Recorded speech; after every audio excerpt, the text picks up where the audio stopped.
It's like the holy trinity. The seller, broker, and attorney. They have to be allied. The great thing about the brokerage business is the meritocracy, particularly in America, and particularly in New York. It doesn't matter who you are, where you're from. If you can do deals, you're going to get money. A lot of times I do deal with smaller mom and pop owners, and it sounds crazy. Like, I've had owners tell me, you kind of like doing this stuff. I'm like, yeah. We're sitting here in your kitchen table or in your small management office. You're about to make a huge economic decision. I'm envisioning my mother and father sitting with somebody and trying to guide them through this process. If anybody ever tried to screw them over, I would have their head. Marco Lala, welcome on the Broker Brunch. Thanks for coming in. Oh, it's my pleasure. Appreciate it. Great to have you. One of our heroes. I'm just kind of wondering why you guys want me here. Well, I have to say, you gave me like no itinerary, nothing. So you're probably trying to stump me or something. yeah, we brought you in here to trip you up. No, I have to say it's actually really intimidating competing against you out there. You have videos called Crushing the Competition. You have books called Deadliest Mistakes by Sellers. You have videos from back in the 90s when Mitch and I were just babies called Fighting Secrets. So going out to compete against Marco Lala on a pitch is that's what pretty I thought you were going intimidating. to talk about, the fighting one. You got to get my neck manipulation series, volume 1 and 2. I have about 230 ways on how to break someone's neck or strangle somebody unconscious on that.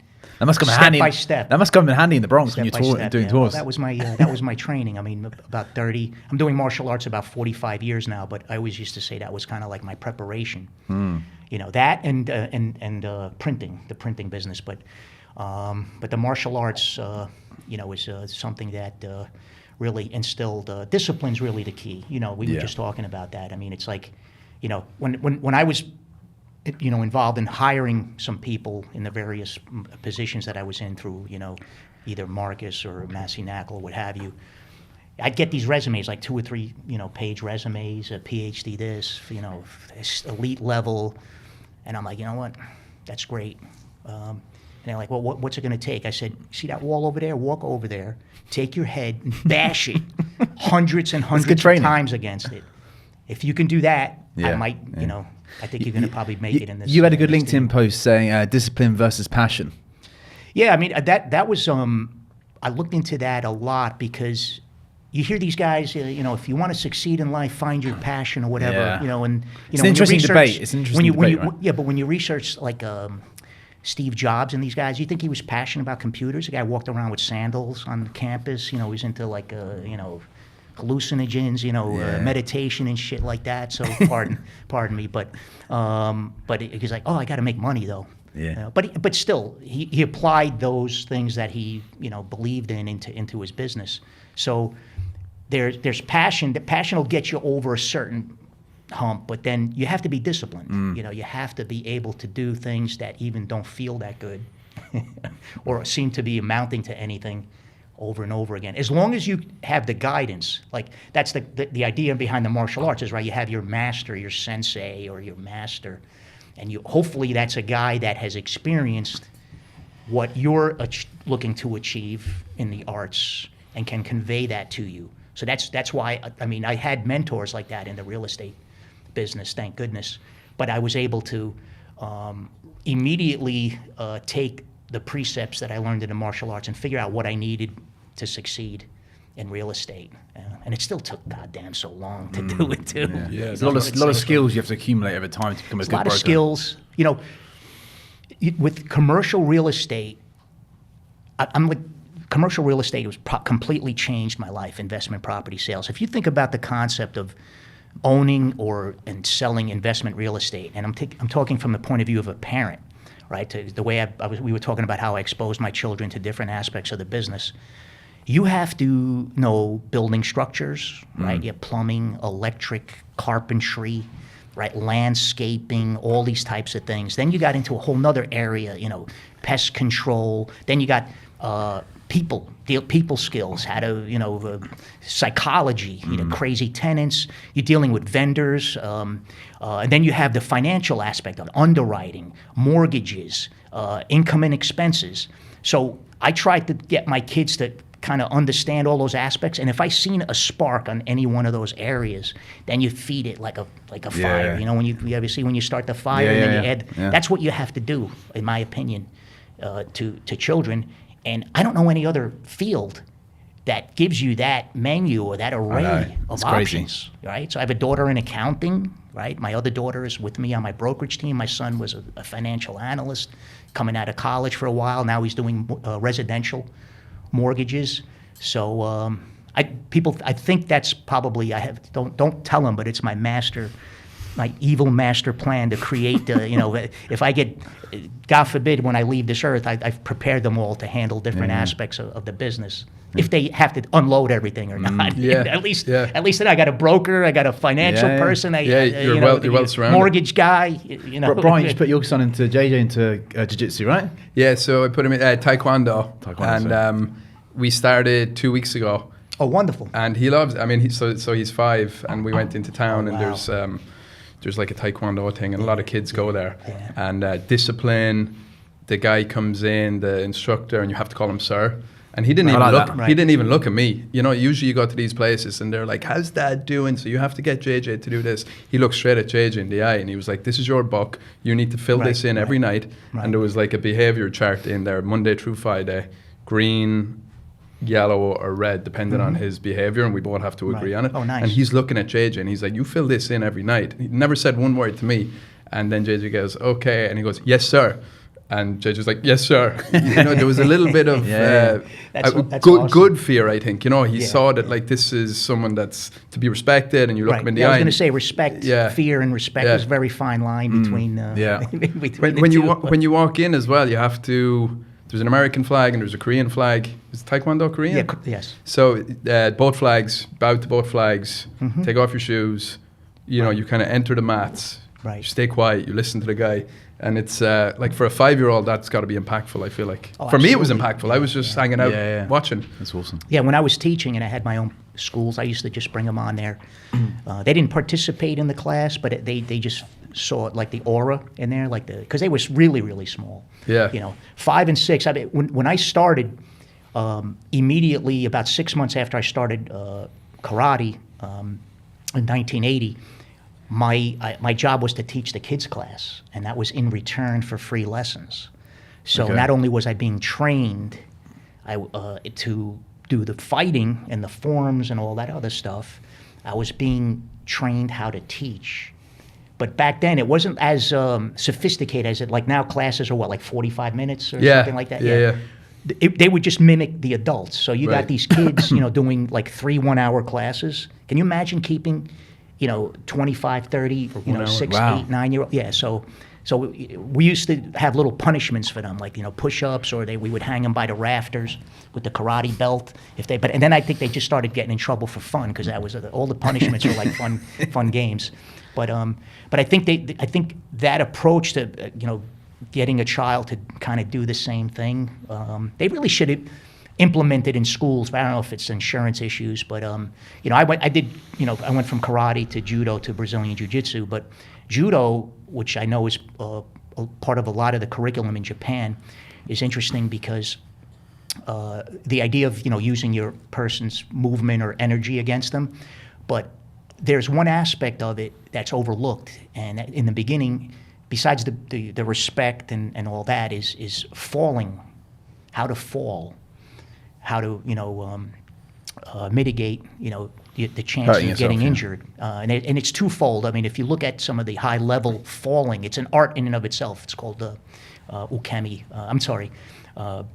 The art of falling, and it's training too, because when you do the falls, your body's being impacted, so like your internal organs are like getting hit because you're falling, but then you try to learn how to soften that each time by how to roll, how to dissipate the power amongst wider part. Like if you walk on thin ice, if you just put one foot down, you're going to go through. Okay. Right. So the pressure across the rest of the body. Yeah, doing that and then grabbing a kid and then understanding balance, it'll start translating into the real world, on how to conduct yourself. It sounds crazy. That's why.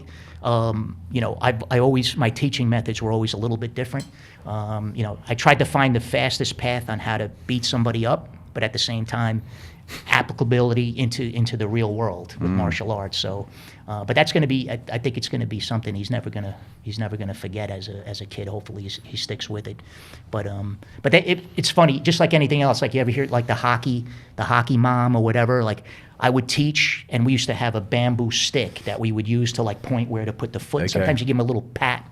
So I would have a parent like, oh, I can't believe you used that in class, right? And then I have another one like, well, you see my kid here? Can you hit him a couple of times really hard with the stick? I'm like, oh, yeah, sure, whatever. It's like different, and he was competing. By 12 years old, he would be in the magazines, winning tournaments. By the time he was 14, he was done, toast, Wow. burnt out, right? So that's the discipline and the passion, and it's that we were just talking about before. It's just... To me, the dojo or what happened on the mat, both as an instructor and as a student, was always like a microcosm of life, right?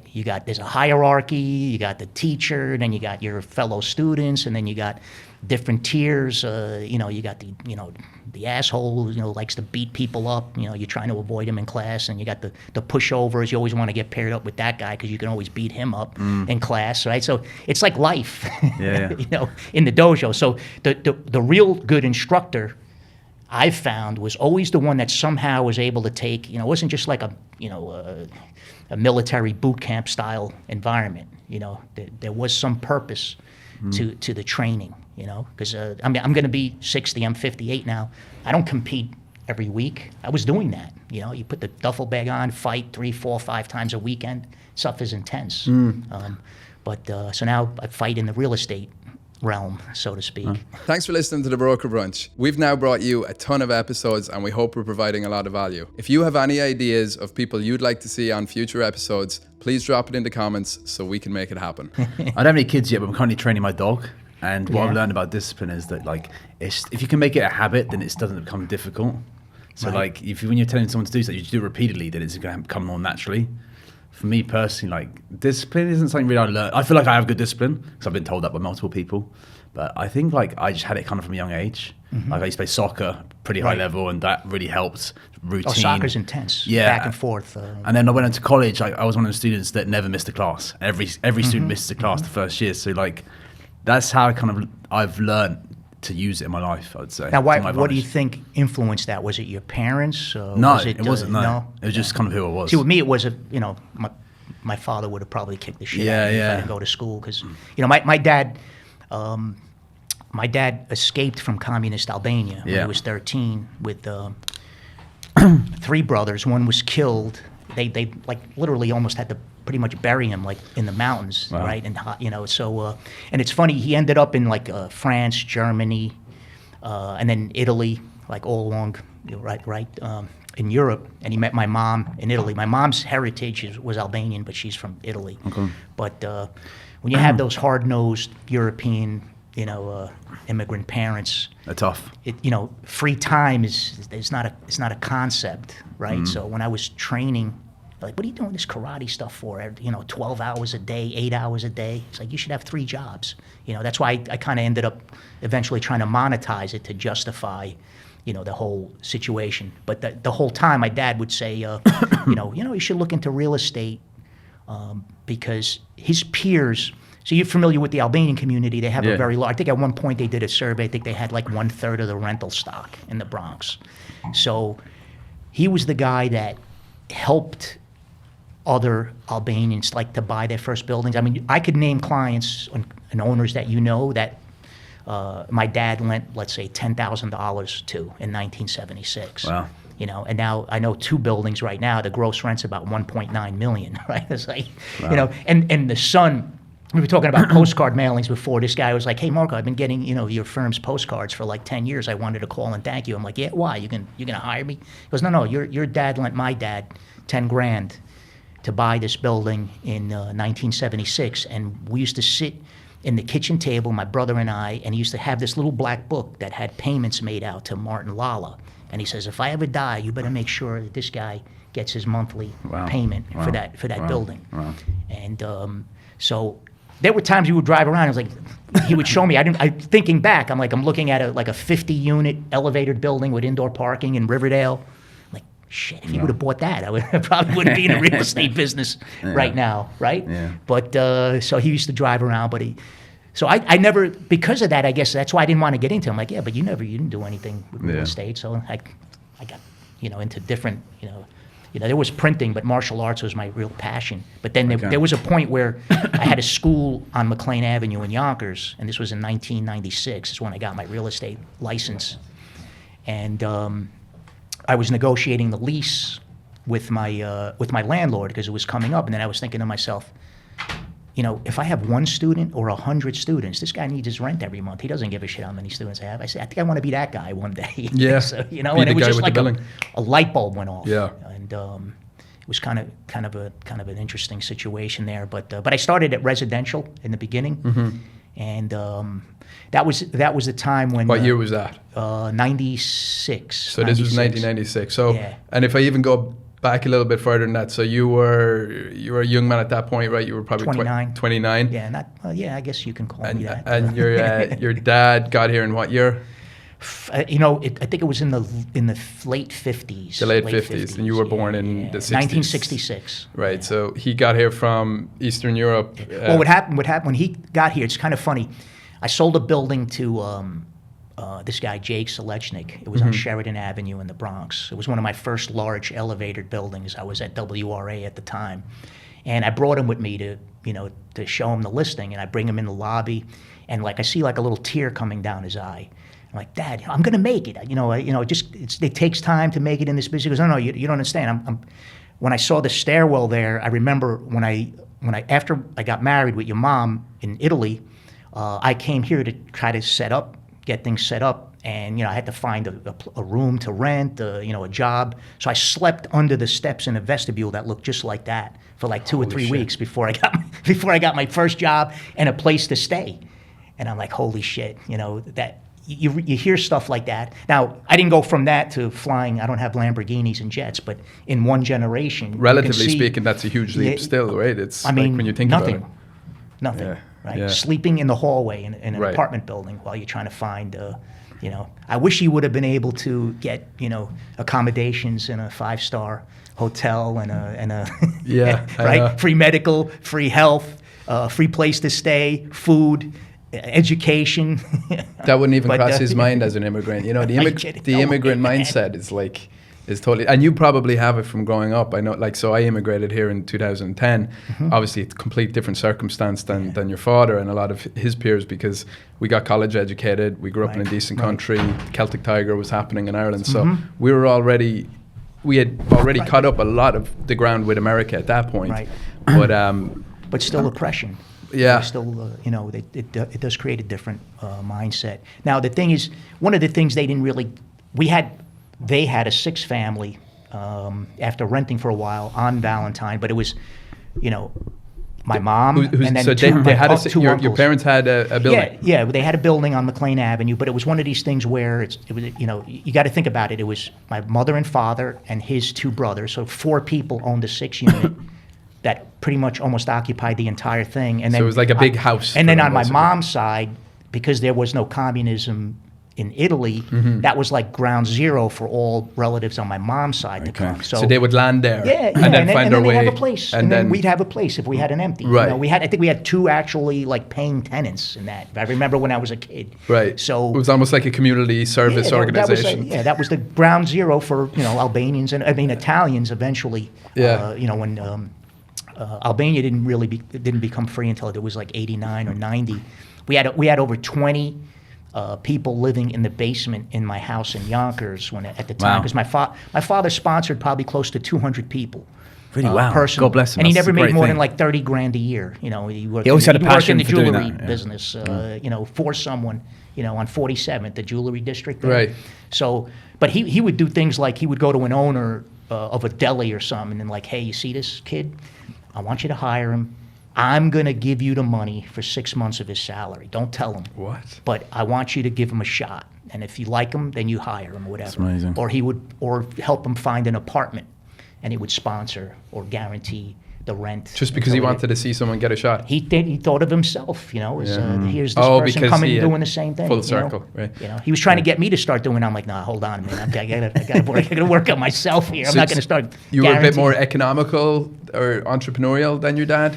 Yeah, I mean, the thing is, I guess what I was leading up to was my dad had that little bit of an entrepreneurial spirit. He had the spirit, right? Right, but you got 2 brothers, a Right. wife, and you're trying to raise a family. So Right. like that. You have responsibilities, He yeah. had Right. responsibility. So it was like, so he saw that happening with his peers. Yeah. And that's why he would say, Marco, remember, this dad's always telling you what to do, but you kind of really watch instead Yeah. of listen. Yeah. Right? But it took me a long, to finally listened. It finally Yeah. clicked, right?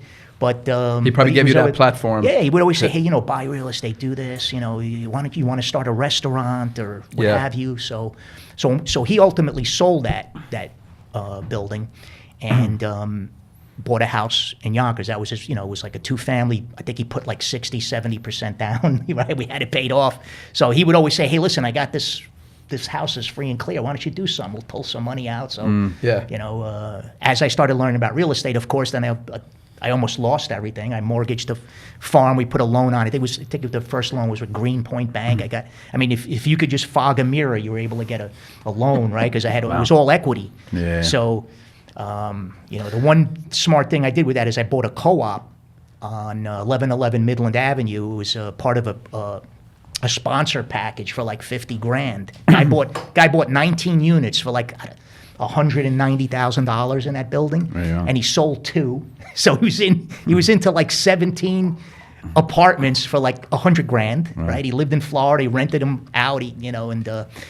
But I somehow miraculously got on the board. Like when I moved in, being a sponsor unit, I didn't have to follow like the board rules or anything like that. So I'm like sliding carpets at like 11 o'clock at night through the window because I was on the first floor. I was bashing, doing construction work. Everybody was freaking out. They had an emergency meeting like 30 days into when I moved into the co-op. And the vice president ended up having a heart attack and passed in that time frame. So they had to have a vote. So they're like, okay, who wants to, become the vice president of the board? I'm like, I raised my hand. The guy had sponsor shares, so he's like, yeah, he votes me in. In 30 days, I broke every rule moving into the co-op, and now I'm the vice president on the board of directors in this co-op. So, and in that, this was before I got my license, right, like a couple of years before. And in that time frame, we went through 3 management companies. We had to interview.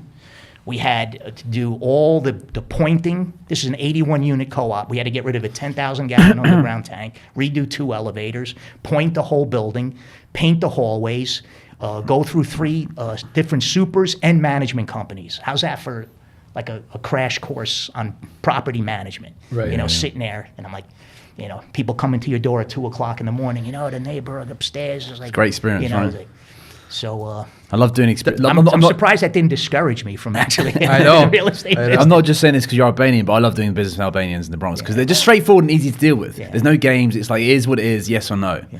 And, You're crazy. Sorry? No, you're crazy. He loves my dad, pain. my dad used to tell me, he goes, listen, you're Albanian, right? Do not count on succeeding in this business, doing business with Albanians. That's good advice. Do not do that. It's the same with the Irish. Yeah. No, but he had slightly, we can make a little fun, but he used to just say, they don't sell. They don't They sell. don't really know. Unless there's something wrong with the building or there's something wrong with the family. I'm like, okay. I mean, that's kind of true with everything, right? Management problems. Yeah. The acronym I learned way back in the day. Death, divorce, taxes, management headaches. Blah blah, other opportunities. Blah blah blah. Well, Management. it's a bit like your mentality as well. You're building a portfolio for your kids to pass on to the next generation. Yeah, so I why mean, would you say that? look, in the beginning when I was about almost like $400,000 or so in debt, I borrowed off my whole life insurance policy. I had maxed out my credit cards, and I was paying down the line of credit with checks from my line. Okay, and I used to see, like, I would pitch a person that had, let's say, a 20-unit building that he owned for a while, and he was going to sell it and make, at the time, things were, even going 30, 40, 50,000, whatever, just pick a number, right? 50,000 a unit, 20 units, $1 million. Like, all this guy has is one building with little to no debt that gave him a decent standard of living, helped put his kid through school, and is securing his retirement. It's the American 20, dream. 25 units. It's the dream, So right? it's not 1,000 units. You know, I was doing the math. I told you I got to get to a certain amount of units for, you know, and then I did, you know, 1/3 debt, 1/3 building expenses, and then 1/3 cash flow. 55.5. With no mortgage, it's even better, right? But, you know, conceptually, you know, building a portfolio and seeing these families, you know, it's funny. I did a deal. It was in the Little Italy section of the Bronx. It was, I think it was like a 20 unit with a store, and these were two young guys that were in the financial. You know, stock market or whatever. Okay. And they started buying up properties and syndicating. And we were celebrating. And I think they got up to like 250 units. And at the time, I think I had 22 apartments. And, you know, I was like, oh man, you guys are up to, he's like, then they asked me, do I own anything? And I said, yeah. He goes, you have more equity in the real estate than we do, because we have about 5 to 10% of our money into this, you know? So I grapple with it, but, you know, what echoes in my mind, I hear these old timers that are like, you know what, Marco, I'd rather own 100% of 5 buildings than 5% of 100 buildings. Yeah. Because I'm like, listen, everybody has a different methodology, you know, things work when rates are down, everything works. But it just got me thinking more and more about the ownership is critical, because I don't want to say passive. There's nothing that's passive. It's Yeah. reoccurring income, right? And we all know the benefits, right? The 3 or 4 main benefits: your principal pay down, right? Cash flow, appreciation, and tax benefits. Yeah. You know, that. What am I doing this for? What am I in the business for? Why am I a broker? Plus, I can bring that level of perspective when I'm working with a landlord too that's thinking about selling. You know, and I think it helps a lot. It certainly helped me a lot when I was completely unprepared for a listing presentation. Right. I could just start talking about real estate. Yeah, at least you this had guy that, knows what he's that talking background. about. And that brings us full circle to, so 1996, you jump into the residential game. Yeah. So you're selling I what? did some. Apartments? Well, no, I did some rentals, and Yeah. it was houses. It was just like a local house, a In the residential Bronx? firm. No, in Yonkers. In Yonkers, okay. So, two or three quick lessons from that. What I did was on one of my free videos that I offered in a course. I think I did it like a 15-minute. I recreated. Because I was trying to learn about canvassing and everything, even though it was residential. So I had a stack of like 500 business cards made, and I started on McLean Avenue and Bronx River Road. I think I've seen this video. You Yeah, saw it's that cool. video, Yeah, right? I And have, yeah. it took me about 8 or 9 hours on a Saturday, and I hit every person on one side of the block. I went about 2 miles across the street and came back. And it was weird because I picked up, at the time it was called Gifford Motors. It was like a used car lot that was owned by an attorney that had his office on the same, it's like used car lot and law firm, like on the same thing. So all of a sudden I'm like the commercial guru in the office, because I listed something other than a house, right? And then I picked up 2 leads to rent, and then I started doing the side streets. So, but what's crazy is right around that time is when Marcus and Millichap had no East Coast presence. So when they put this guy, Adam, in there, he was one of my original mentors, Adam Petriella. So he's on a hiring spree. So the manager of my residential firm gets a flyer. You imagine the audacity or the balls of these guys. They're sending mailers to real estate companies. We want you, we want your agents. Man, that's funny. So he says, you should look into these guys. They're like more like what you're doing. Because I when I listed that used car lot, I'm like, who's going to buy it? Maybe a used car dealer. I would go to the yellow pages. You know what the yellow pages were, right? And I would start from A, and I'm calling every used car lot guy. Like, the guy's like shaking his head, man. He's like, I can't believe, well, you think you're going to sell that? I did not end up selling that, but that was a very big learning experience. And like anything, it just compounded into other opportunities. But so he hands me this flyer, and I go interview with them, and I'm like, do you have to wear a tie? He's like, he goes, you can wear. I don't care if you come in with clown shoes and a red nose. If you can make deals, Yeah, you can make deals, right? I was like, okay. That's the great thing So I about had like the black shirt with the white leather tie that I used to have, I guess, when I went out. Billy Joel. It's like- You look like Billy Joel walking around the bar. That's the great thing about the brokerage business, the meritocracy, right? You don't care, particularly in America, and particularly in New York. It doesn't matter who you are, where you're from. If you can do deals, you're going to make money and be good at what you do. Yeah, it's You've money kind on the of board. you've kind of proven that, right? Because I feel like you're very different to what New York City commercial real estate brokerages. what you would consider, like say Midtown, right? So you've got guys going around wearing suits, very buttoned up profession, usually. I do have Not suits. to say you're not professional. No, but it's. No, I know, I'm saying stylistically. Well, like there's not too many commercial real well- estate brokers have fighting secrets videos and have this kind of have grown up in the market that they're trying to sell in. Like a lot of guys are from Long Island, Westchester, and do great. But there's a certain authenticity to what you bring, and I think that's what made me remember you, and that's what I think makes you connect with people, is that we feel like you really are what you say you are because you've actually walked the walk. And I think that's something you really have going for you that nobody else can replicate. Yeah, I mean, and sometimes you suffer from things like imposter syndrome. You've heard of that. I know. Because look, I mean, I've pitched institutions. I mean, I've sold property for Columbia University. I've represented Montefiore Hospital. So I've had and I've been on numerous pitches on massive portfolios with the itinerary and a suit. And even took a shower and shaved at the for that. And I just look at it like that's my martial arts. Like I can prepare for that. Yeah. So the thing was, I think the whole thing, like with Marcus originally and then Massey, was their concept was to bring institutional quality brokerage to the middle markets. Right. Yeah. So that was the whole pitch.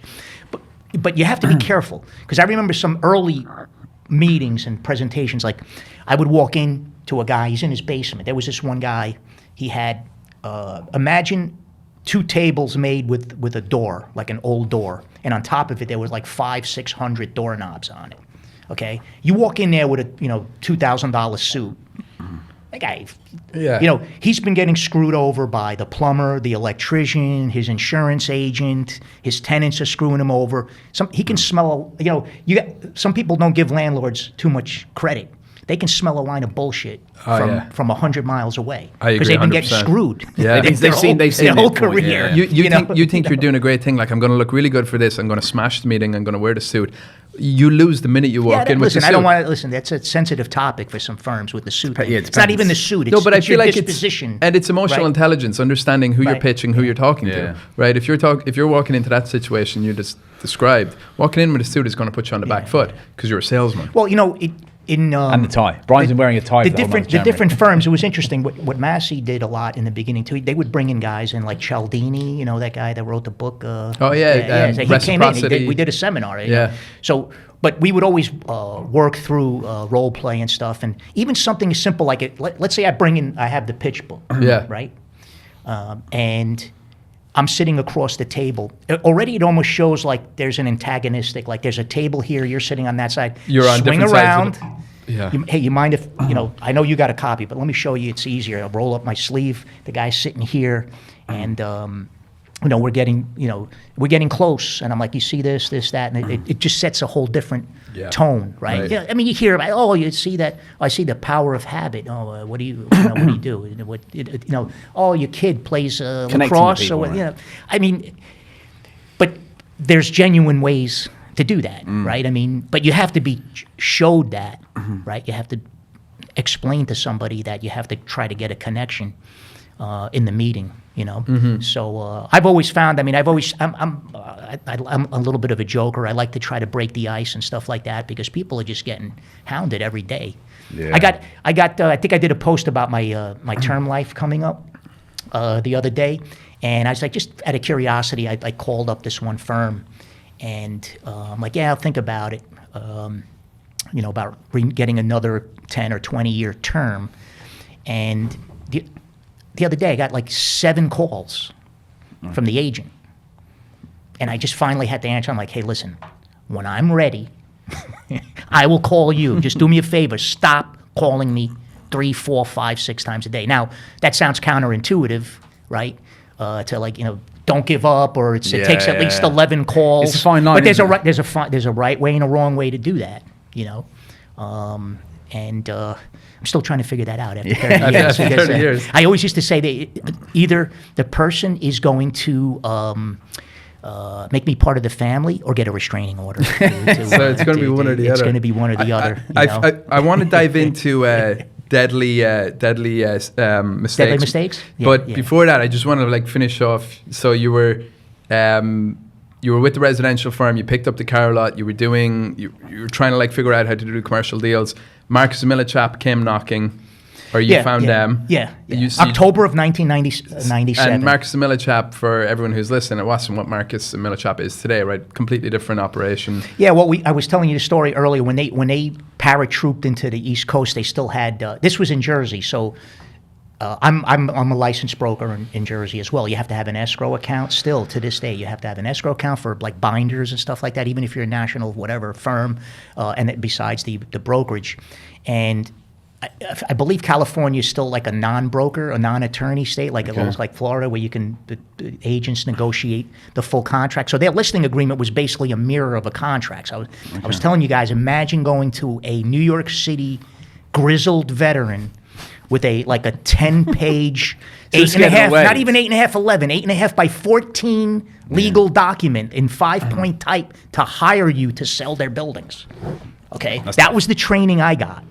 All right, so, and then with offers, I was telling you the story about how because we had an escrow account, we used to have, a person had to make an offer made out to Marcus and Millichap. They would call a lawyer and say, hey, is this legal? Like, can I give this guy a check? I'd be walking out of offices with like a $10,000 check to make an offer on a $2 million building, even though they may not get the deal. We do it now. You get 10 verbal offers, you shoot an email. Imagine that whole thing of then giving the check back because the deal didn't go through. Right. But that was like combat training of real estate. And what we used to do when we started there, I mean, the formal training is great, but it was like boiler room. But all of us were kind of young guys, some of them from different businesses, and we would come in the morning, and we had 2 formal training sessions a week. I think it was like Monday night and Wednesday night. Sometimes they would go into like 9, 10, 11 o'clock at night. But every morning you had to show up, and you had your name on a whiteboard with lines, and you had to put down how many calls you made. Now it's all done electronically.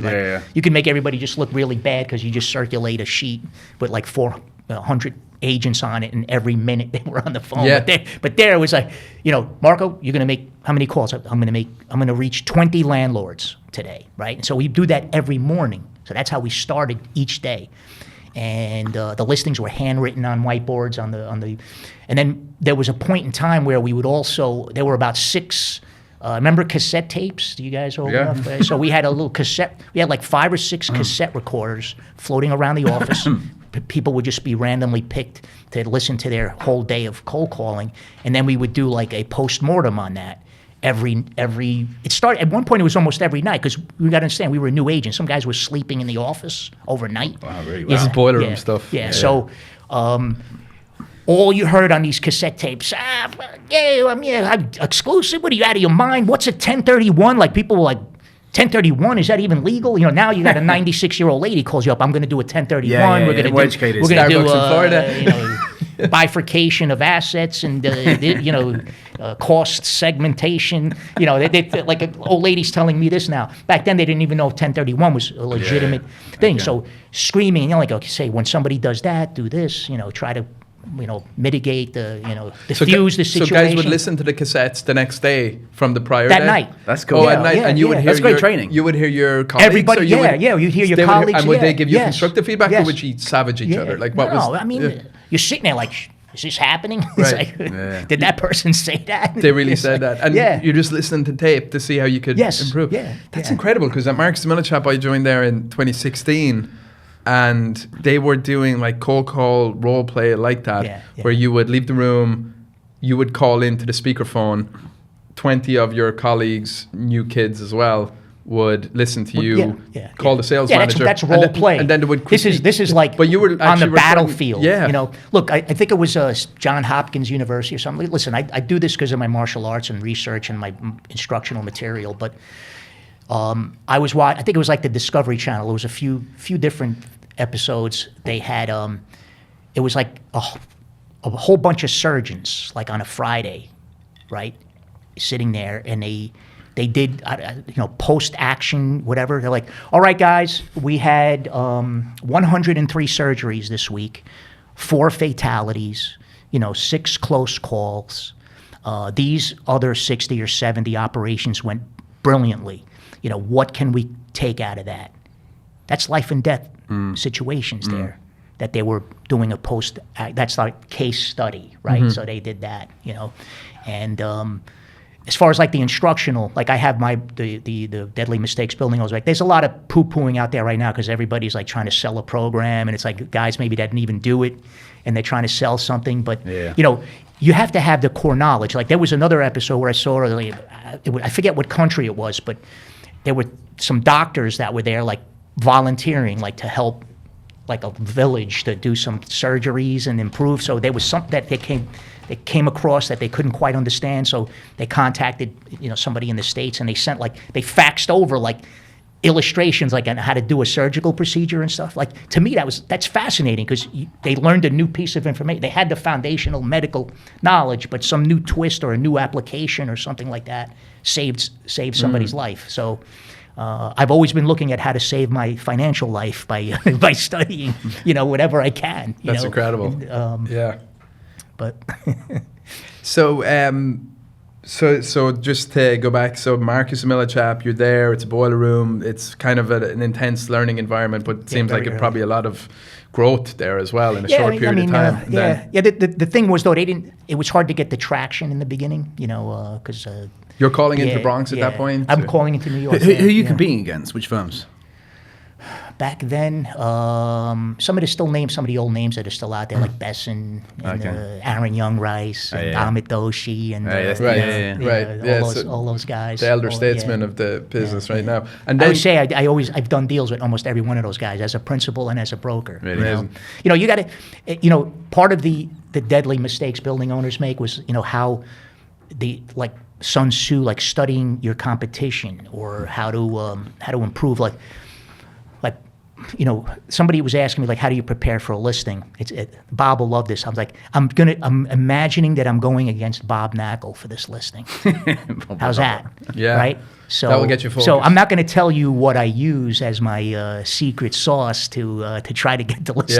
Yeah. But I'm just joking. But that's how you keep elevating because yourself. Bob is like he's probably the guy to catch, and you want to make sure that you're preparing better. But that's any big firm, because it's funny. Some people focus on different things. Because I remember one of my very first pitches when I was at Marcus, right? And the pitch was, we're a national firm. We got offices all over the country, whatever. So the guy's like, great.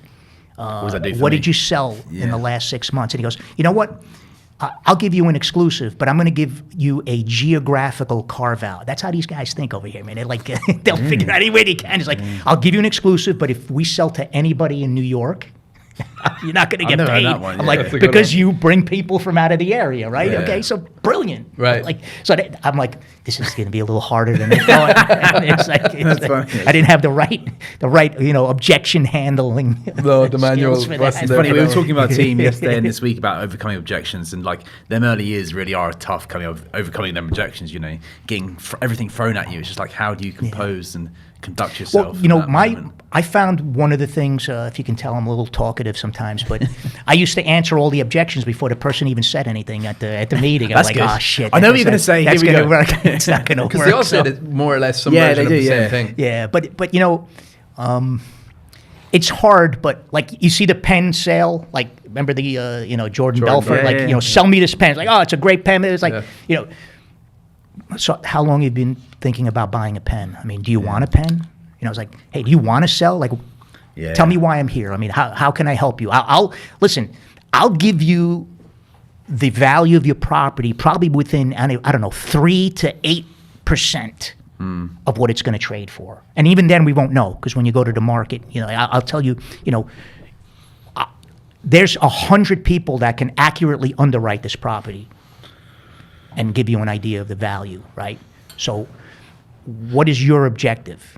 And what is it that might, and then if you get to the point where it's like, well, what is it about me you think what do you think I can add? Because I can give you a whole litany of reasons why I think I'm the best broker for this assignment, but I just want to know if there's a certain area that you're concerned about. Because usually it could be the fee or whatever, but it's hard. But if there's a way to flip it where you're kind of interviewing that person, like one of the agents, one of my mentors used to say, anytime you negotiate, always negotiate like you're you got $300,000 of fees in the pipeline. I'm thinking to myself, what if I'm like $300,000 in debt? How do you negotiate with, how do you Like your life negotiate depends with on that, with that situation? So, Yeah. but I get it.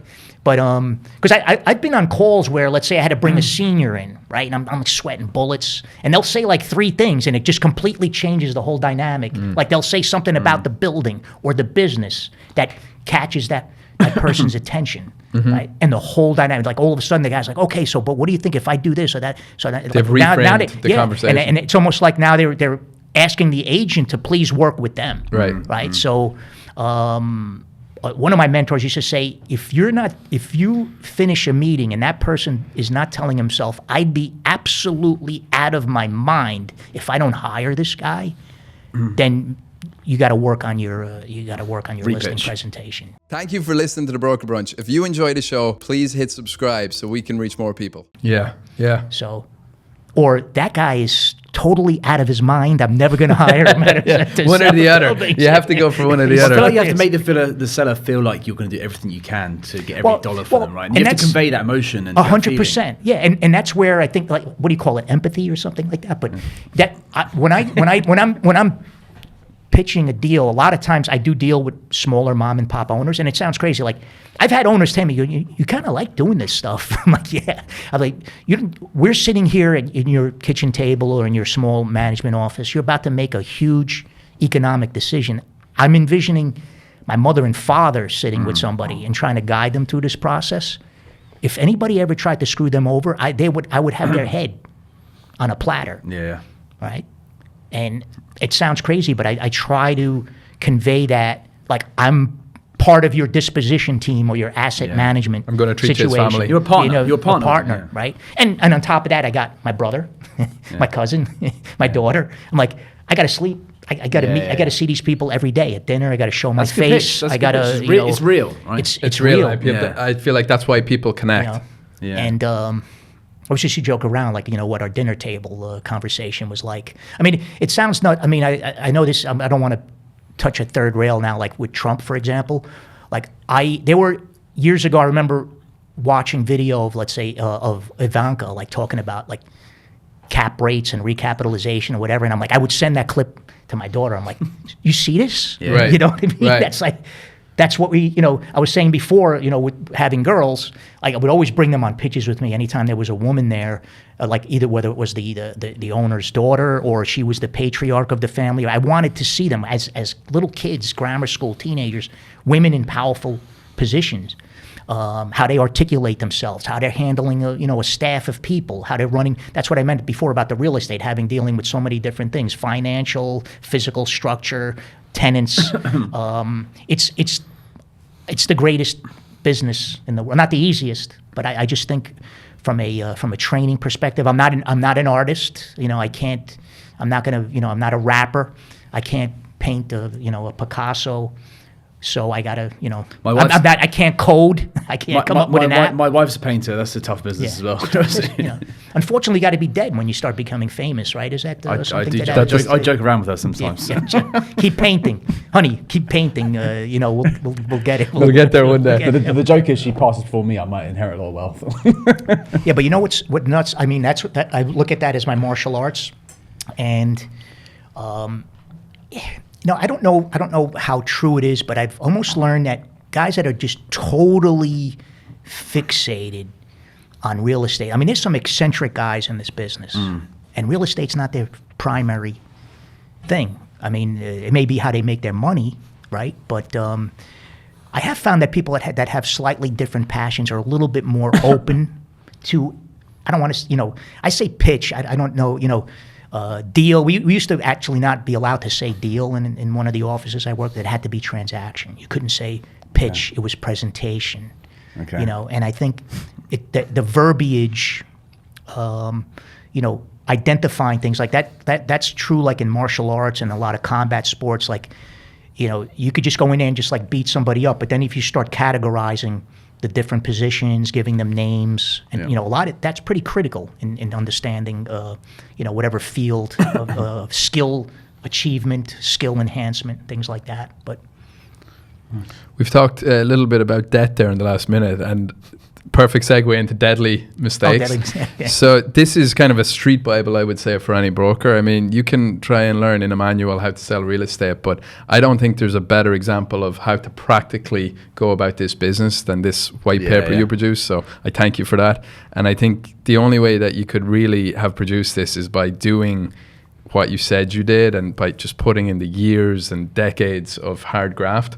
So it really comes across. I appreciate that. Yeah, it comes across when reading it, and there's no shortcut to doing this. And like with any brilliant person, I find like they have a way of boiling things down to be to seem easy, even though they're not. Like they take the abstract and make it easy. Right. So you boil the business down, even like talking about like brokers and lawyers, right? Like trying to explain to a client why a lawyer is so essential to moving the deal forward. And you said brokers and lawyers, so it's like two wheels of a bicycle, right? They both are at different parts of the bike. You'll probably explain this better than me, but they need to move in tandem for the bike. I've gotten more forward. philosophical and religious as I'm getting older, and it's like the holy trinity, right? The seller, broker, and attorney.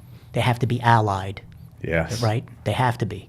That's why right away I try to, like with my agreement even. I know my agreement, I have, I call it one of the most seller-friendly agreements in the business. We all have some form of that. Because I remember one of the first agreements that I'm telling you about that, The 14 10 page, page, yeah. It's like, there was like 7 bullets on how to get paid without selling the property. I'm like, this ain't gonna go cut the mustard here, man, It I was clear pulled the that listing. I it did was this. I did that. And Clear they were trying to trip up the owner. Trying to trip up the owner. Tie them up. And trying to tie them up, exactly. These guys are smart. They But know. no, but it is critical because I've seen lawyers. I've had lawyers literally tell me my job is to overcomplicate the deal and drive up the fees. All right, that's great. You're certainly not going to be an attorney that I refer to any going down forward. I mean, I don't know how much longevity there is in the business.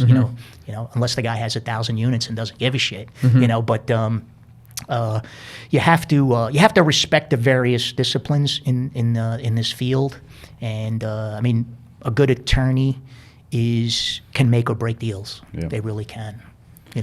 Yeah, I think like it's a small world, and as you're saying, like your reputation is all you have in this business, so you got to be solid to have longevity in the business and be going as long as you have. Right. So, yeah, I definitely. Or you hope people forget, but.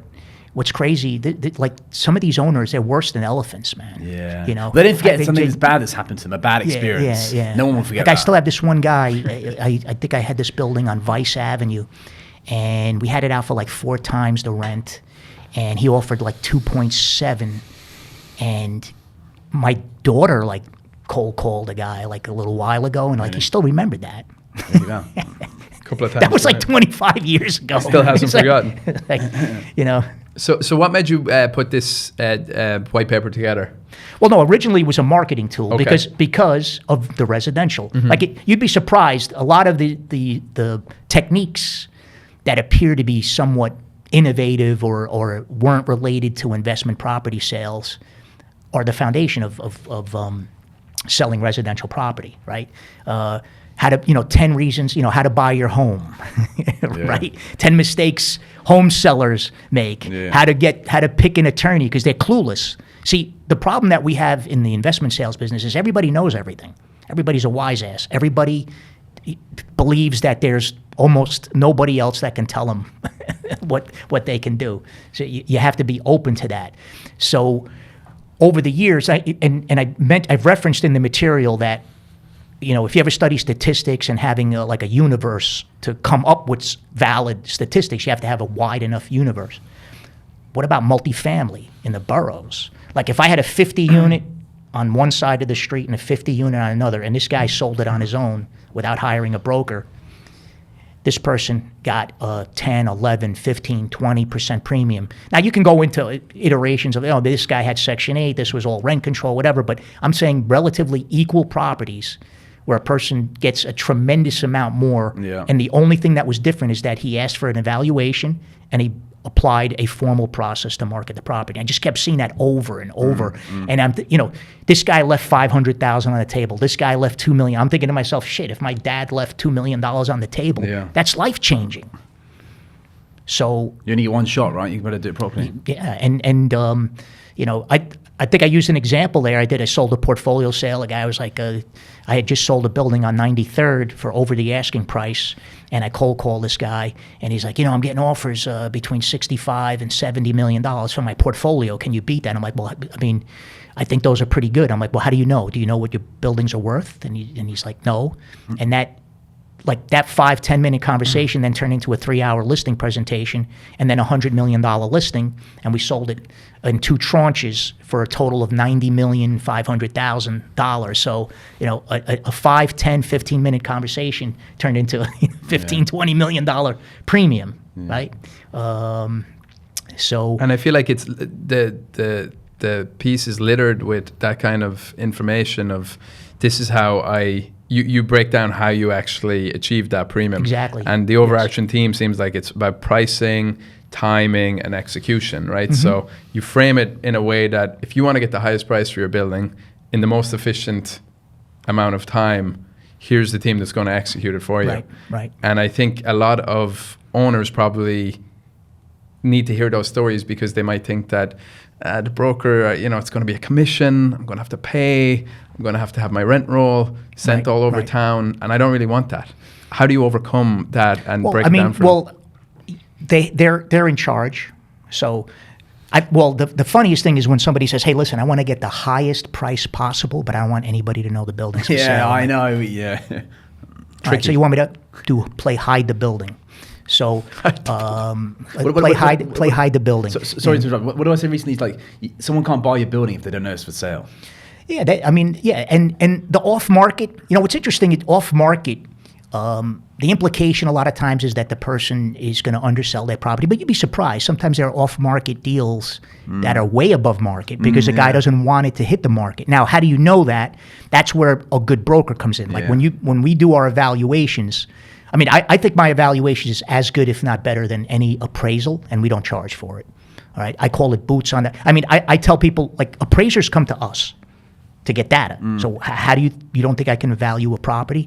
And then sometimes there's an argument. I'm going, you guys are going to think I'm a little nuts, but like even if I'm pitching something, like I just did like almost $40 million worth of deals in Queens, and one guy's like, oh, you're not a Queens guy. I'm like, let me ask you a question. You're going to refinance your building, right? Let's say you want to refinance your building. You go to the bank. The bank hires an appraiser. The guy needs GPS to get to the friggin' property. And what is he going to do? He's going to look at. He's going to do the same shit I do. He's going to look at the comps. Yeah. I get it. You want to have, but to me, I look at that more as homogenous. I'm a Bronx guy and a Northern Manhattan guy, but I call myself like urban multifamily. Listen, so we were getting into off market.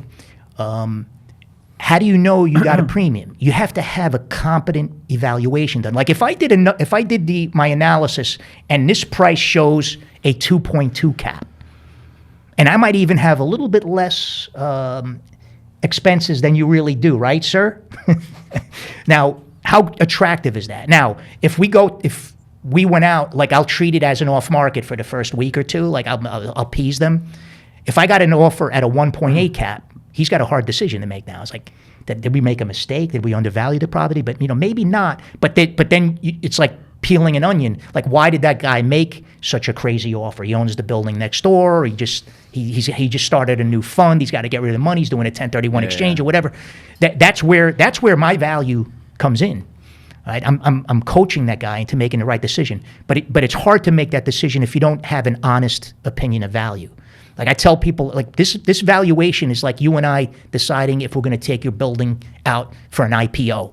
If we don't talk honestly with each other about how that building is operating, that's where brokers, I think, a lot of times get the bad rap. But territory submarkets used to be funny. Anytime I used to get a listing below 96th Street, I used to get giddy about it. But I remember one of my first listings on the Upper East Side. I saw like a copy of the Wall Street Journal and the New York Times, like laying on the floor in the hall. I'm like, shit, I never saw that before. And laying down in a building. That thing just added, lowered the cap rate a little bit because this is the Bronx Times. Look, Manhattan. I know things change, but you know how I used to underwrite anything in prime Manhattan? I used to find out where the break even was and add $1 million. That's how you got the listing. Okay. Okay, find the break even, simple. add $1 million, and then market it. You just got to lock it in. Yeah. Right, and then hopefully you did your job. I'm like, I tell an owner, look, if you get 6, 8, 10, 12 offers, you're going to see a bell curve. You're going to see this crazy ass number, then you're going to see the low balls, and then it's going to kind of gravitate. 60 to 80% is going to be at a certain area, and then you got to reverse engineer that. Who's going to put a higher deposit? Who's going to waive the contingencies faster? Who's going to close? You need a delayed closing. Somebody may not be able to do that, but so you can see that. I mean, it doesn't sound, when you say you make it sound easy, but think about all those permutations. That's a lot of different there. moving parts. Yeah. It's to a pull in. million moving parts. And it's in also there. winning credibility with the owner, because he has to believe that he's never going to be happy with the price you give him, because everyone feels like their baby is the prettiest baby. That's why I don't price properties anymore. What do you I do? show options. I show illustrations at various different Tell us price more- levels. tell us more about that. No. This is That's my secret. second book. That's, Do I have to pay another $19.99 to get the second book? I did raise it to $24. Okay, so I was an early adopter. But I figured if I can sell like 20,000 downloads at $25, yeah, you're in a good space. I'm in a then. good space. So right? you put some options in front of the owners to reiterate that you're partnering with them on this, and it gives them, I feel like, the autonomy over their own building, right? They're the master of their own Right. destiny, so you can Right. pick which way you want to go. Do you want more time? Do you want to get it done quicker? Right. Do you want to have a more eyes on the That's the asset? whole why do what sell me my pen. I'm like, well, What's how important long? to you, Yeah, right? yeah, That's what it yeah, comes down to, right? Exactly. And I think know. as brokers, sometimes we pile all in with we're going to get you the highest price for the best terms and the highest probability of close. But it's actually, what's important to this person across the table for me, right? Yes. What do they want done? Correct. And if you start from there, I think a whole avenue of opportunities open up to you. Because Absolutely. all of a sudden now you're strategizing on how to get this done. You're not telling them. Right, because the best next way. building that they might think of selling, they're like, you know what, I need. It's like I become like a support animal at some Yeah. point or Yeah, another. yeah, It's like, yeah. what do I do now? I've gotten calls sometimes at night, late at night, from a guy, and he's like, Marco, what should I do? I'm like, dude, you have a private jet and 7,000 units. Why are you asking me what to do? Right. Yeah. Just to go back to valuing buildings, right, and gaining that credibility. But it also, on the flip side of that, when you go to market, you now have set the stage for intelligent negotiations, right? If you include things like vacancy, real insurance costs, property management, Right. then I feel like you're putting your best foot forward, because you're leaving no room for a buyer to beat you up on the back end. Yeah, Say, I mean, you didn't include any of this in your they'll price. still beat you up because it's funny. I used to use the example where like we put 3% management fee in there, for example, let's say, right? And the guy's like, nobody's going to manage this building for 3%. I'm like, well, the owner told me he manages his building for nothing, so I did put 3 in there. But let me ask you a question. This is pretty cool. So we're having a discussion right now about my management fee in this setup. right. That's pretty cool, right? Yeah, so yeah. let's play with that a little bit. Right. Okay. Let's use your management fee. Although a lot of owners, will use that management. That's like part of their return. Like it used to be like if somebody bought a 3, 4, 5 cap, and then they add in their management fee, that's how their return becomes 9 or 10, right? That's an owner. That's an owner manager, right? I mean, with the third party and the syndications, that's a whole nother thing there. I mean, I wasn't always a big fan, but those were when you spend other people's money. See, it's funny. My son, being young, like I joke around, like he wants to take over the world. I'm like ready to take like just 2 or 3 continents right now. So he's like, Dad, you should have 1,000, 2,000 units right now. Let's syndicate or what have you. But I'm very nervous about potentially using other people's money and making a mistake. You've probably seen a lot of how it could go You will wrong. get. I mean, anybody wants to throw me a couple of $1 million and you want to partner up and you want me to find deals, I'll gladly do it. And I'll make sure that you won't really lose. I mean, but at the same time, it's going to be boring. Yeah, it's going to be It's going to be a long and long-term boring. Yeah, growth strategy. yeah, That's the thing about absolutely. real estate. It's not that, you hear about the flips and they grab the headlines. Yeah, and it's great. you Hey, hear Marco, about do you the do quick money. foreclosures? What's Yeah. the next hottest market Yeah. or whatever? And I'll sell play notes, around in you that. buy notes, Yeah, you buy notes, sell notes, and Get the real estate back. It's there's I like sayings. It's not timing the market. It's Mm-hmm. time in the market, right? You can't. It's hard to time, but if you have the time, Right. Don't wait and buy real estate. Buy real estate and wait. Right. But I just hope not too many people believe that, because then I can't keep brokering if Then you everyone can't keep decides to brokering. keep their business. Tell me about their cap buildings. rate versus crap rate. Cap rate That versus was a crap good one. rate. Yeah, that was a good That one was funny. during COVID. Well, that was just, I came up with that idea very early in my career because I would be marketing somebody else's listing that I thought was a good deal, and then the guy would tear my head off and was like, well, how does it heat it? Is it gas? Is it oil? Is it separately metered? So like one line item completely destroyed what I whole- thought was the cap the rate whole pitch, in yeah. the property. Yeah, yeah. And then there's also some confusion right now. Like interest rates are up, which is driving cap rates up. I get it, because it becomes there's alternative investments out there. But at the same time, besides value add, which is a little harder with the rent stabilized, but I try to say, hey, listen, cap rate is an unleveraged deal. So in theory, it doesn't matter what the interest rates are. Are you comfortable with the return that you're making without on that any property financing, right. without any financing? Now, if you want to talk about leveraging it, that's a different story. You're going to put 50% down, you're going to put 25% down, and then that's the cash on cash, right? And I remember, it's funny, I remember in the beginning, that's where academically, where I thought I was a hot shot. Like I've had owners like that very early, like almost couldn't tell me some of them about, guy owns a lot of buildings and he's talking about cash on cash and like cap rate, but he's describing the cash on cash, and I was like, sir, that's the cap rate, not the cash on cash. I was like, what the hell did I just do? I'm telling the guy what the difference is between cap rate and cash. He's got the buildings, I don't. So Right. all right, but you have to be able to navigate the conversation that way. Yeah. In terms of look, I'm not a big finance guy. I studied marketing in college. Okay, I had a martial arts school. I was in the printing business, but you have to understand these things pretty almost at that level. Like even now, what's going on with the Fed fund rate being cut, but the interest rates are going up with the bond market.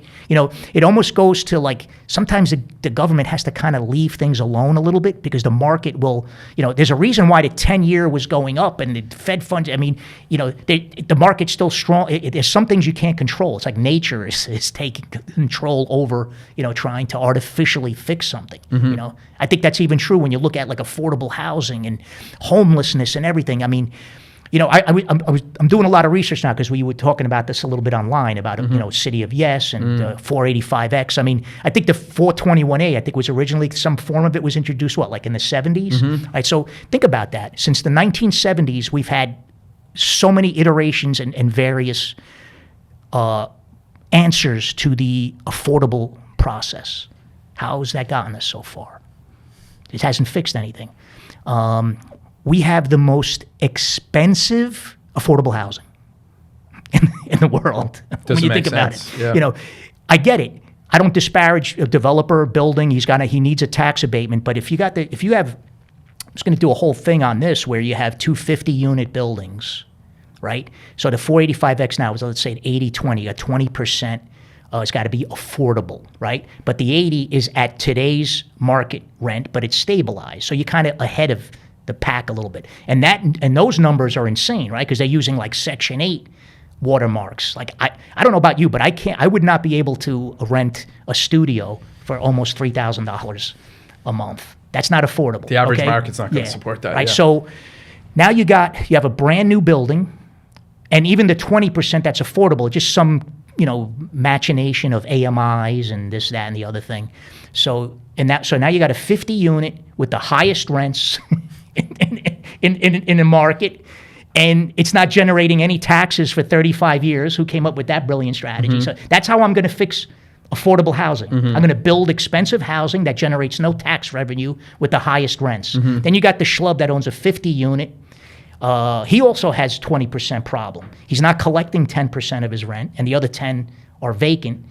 And then he's got 40 units at below market rents, the most affordable housing in the city. And he's paying a 50 unit, let's say average $3,000 a month, $3,000 per unit. It's $150,000 in tax revenue every year. This guy's not paying taxes for 35 years. This guy's going to be paying full taxes for 35 years, has the lowest rents, has five empties and 5 rents that he can't collect rents on.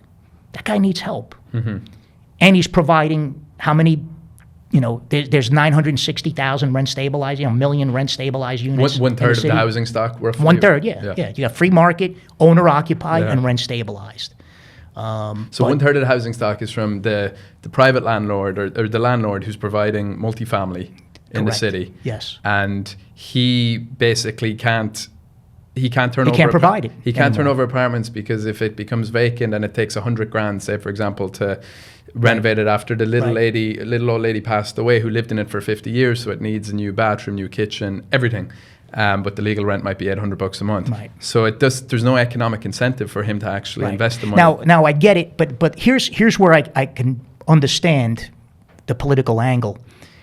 If that person was able to get that person out, right? There's going to be more of that now. So you got some bad apples that were vacating buildings, evicting, creating situations in buildings that forced people out. I get it, but punish those people. Don't punish the whole industry. Right. Right? Just throw out the baby with the Because think bathwater. about it. If I have 50 unit rent stabilized buildings and I got 5 or 10 empty apartments and I renovate it and I can start with the market rent but go stabilized, all I did was compete with all the new construction that's going up with the 45X. It's not like a guy's running around trying to find an $800 apartment. I mean, but it's not going to happen. Let's be realistic about it. It's not sustainable. So I get the idea that you don't want to create a situation where landlords take advantage of tenants. I mean, I'm a landlord, right? Sometimes I wonder, I think I have a problem. My rents are too low and I provide too much heat. I can't get rid of it. I can't get rid of them. But at the same time, there's such an untapped, way to fix the problem. Like anytime there's a problem and you create an agency, staff it, and throw money at it, it gets worse. Homelessness has gotten worse. Affordability has gotten worse, right? When you think about it. Why? It's turned into business. It's big business, right? And that's to me, that's just as bad as the bad apple landlord that you think is taking advantage of the tenant. I don't know. I'm like into the Doge thing now, with going in and kind of auditing and doing that stuff. It's pretty crazy when you think about it. I'm hoping they come out like at 6 or 8 months from now, and we could figure out at what percentage of my income has been taxed in my entire adult life that I can get a refund on. You think that's going to happen? I don't know, but it'd be cool. If, Certainly we could do interesting that. times, right? With Yeah, it's everything wild. going on the national stage. See if Bold thinking.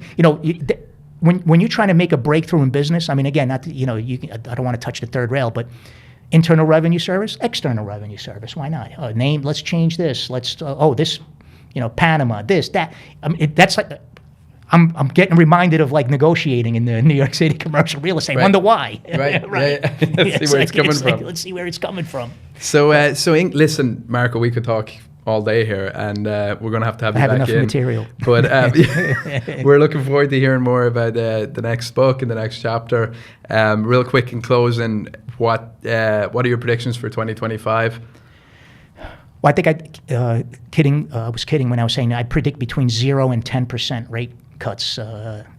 0 and 10 rate cuts this year. How's that for prediction? It's hard. Listen, the rates are kind of normal. I mean, before Lehman collapsed, I remember underwriting stuff in the 6s. We've had like 40, 50 years of a downward trajectory of interest rates. I mean, 1980, 81, I was doing some research, 19 to 21%. I have guys telling me they refinanced their house at 13% in like 84, and they thought they hit a grand slam, right? So it's hard to predict. I just think of like the weather rock. When you look, you know what a weather rock is? No. So if they used to sell this gimmick, it's a rock, and there would be like a key code on it. So if the rock was wet, that means it was raining, right? If there was snow on it, that means it's snowing. That's about as far out as you can probably project, the weather accurately. If it's on a rope and it's swinging, that means it's windy out. So that was like a big mail order gimmick. But I mean, you could look at the tea leaves. I do, in the short term, I see more cannibalization of values. They're going to go down. I don't know what people are waiting for. I had a guy tell me if the rates go down, will my building value go up? No, the only thing that's going down is the value of your building. because the rate cuts are not going to come at a pace that they did in 22, where we had 11 cuts in 13 months, right? It was like 500 basis point. We had 3, and it was what, 25, 25, and 50. And then we just had a pause. Now they're talking about maybe another rate cut at the end of the year. I hope so. I'm going to be refinancing in the next 18 to 24 months. I'm at like 30 to 40% leverage, so I'm not sweating bullets. But the guy that's at 115% leverage, interest rates aren't going to do anything for that guy. He's still dealing with insurance. The tax rolls, taxes are going up. How could taxes be going up when you just decimated value of buildings by 40 to 60%? How do you predict something in that? It's all preparation. What am I doing now? How can I mitigate my expenses? How can I keep my tenants happy? How can I keep the the inspectors off my back by being proactive? It's hard. It's very hard. But I think it's going to be a tough 6 to 12 months. However, from a brokerage standpoint, and I made this comment in a sales meeting the other day, the more bad news seems to be great news for us brokers. I don't know. People are looking. I'm getting calls from owners I did valuations on 6 to 18 months ago. Can I still get that same price? Or is that price still valid? Because they're seeing the doors closing. The refi doors closing. It's almost like the laws aren't changing. Enough time has passed since 2019 now that you're seeing that seller realization that maybe this is the new normal. And maybe we're going to see, we've seen a upswing a little bit in velocity year over year. I think that's going to continue, but I just don't know when the banks are going to wake up, because you call some now and they're still telling you there's no problems. And there's no bank competition there really. There's a lot of creative lenders that are entering the space. I feel like every acquisitions firm who's had a good run the last decade are now opening up a lending arm because they see the void and they want to fill it, because banks just aren't operating the way they used to.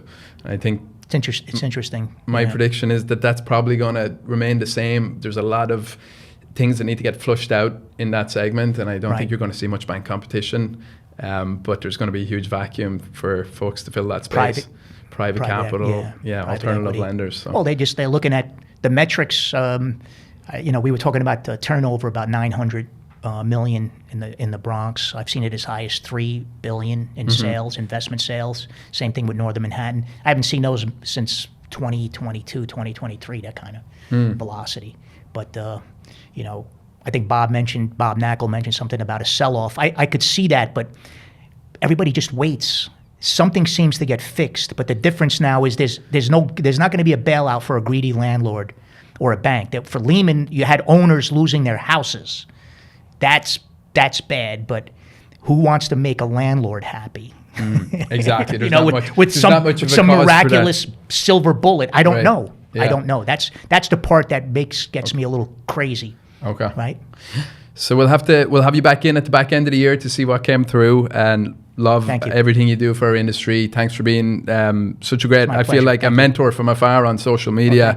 I had the pleasure of sitting outside your office at Marcus Millichap. I learned a lot about real estate brokerage just from listening to your conversations. Thanks. Thanks for everything you do, and thanks for you haven't cursed. Making it. Since we